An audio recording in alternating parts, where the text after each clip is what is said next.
storyteller, so much about what you say is how you say it. So speak slowly. As a general rule of thumb, speak slower than what you might feel is natural. What feels normal to you may feel fast to your tour guests, and what feels a little slow to you will probably feel just right for your tour guests. Speak clearly. Pay close attention to your diction. Do not drop hard consonants like T's and K's, and be careful not to slur your words together. If you end up stumbling over a section of tour, just laugh about it, regroup, and repeat. You are human, and it never hurts to remind your audience of this fact. Sometimes, don't speak at all. In music, it is said that silence can sometimes be the most important part of a song. So take this to heart and make sure you give room for your tour to breathe. All right, I know I mentioned this already, but it's so important. If at any time you feel yourself shouting over a bus, construction, protest, whatever, just stop. Stop talking. The guests will not be able to hear you, you'll strain your voice, and your tour will suffer. Let the noise pass, joke about it, regroup, and then start over. Finally, repetition. It never hurts to repeat a particularly important refrain or aspect of your story or history. Remember the old preacher's adage, tell them what you're going to say, tell them, and then tell them that you told it. All right, I've saved the best for last, humor. So humor is clearly one of the defining aspects of our tour.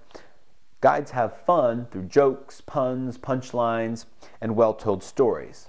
So make sure you set the tone early on the tour. Guests should know that we are serious about our facts. We're not making anything up. This is real history. But we are also here to have fun. If the guests do not understand that they are there to have fun, the jokes may be lost. You may run the risk even of appearing unprofessional. So to help you out with this, here are a final few points. Number 1, tell the tourists that the jokes are coming. Tell them, I want to laugh. We want to have fun, people. Let's get out there and have a good time. 2, stay confident in the face of stern faces. If the jokes fall flat, just grin. Let them know it doesn't bother you. Sometimes it takes a couple of punchlines and a couple of bad jokes to get the group warmed up. After all, they might have been expecting a more serious tour, and you really never know. Often the most serious groups are actually just the groups that are listening the best. 3, nail the jokes. All the tips that I can give you in the whole world won't help if you don't understand where the humor is supposed to be coming from and what you need to do to perform. So focus on understanding the structure of the story, understanding of where the punchline comes in, and be careful to hit the rhythm or you might fall flat. Finally, self-deprecation can be great, but don't get down on the tour itself. So things like calling the history abridged or giving tourists really any sense that they are being shortchanged just because you've told a few jokes should be avoided. The ability to tell a story is crucial, whether you are on a sales call, raising money for a new startup, writing for a newspaper, at a dinner party, networking, or giving tours.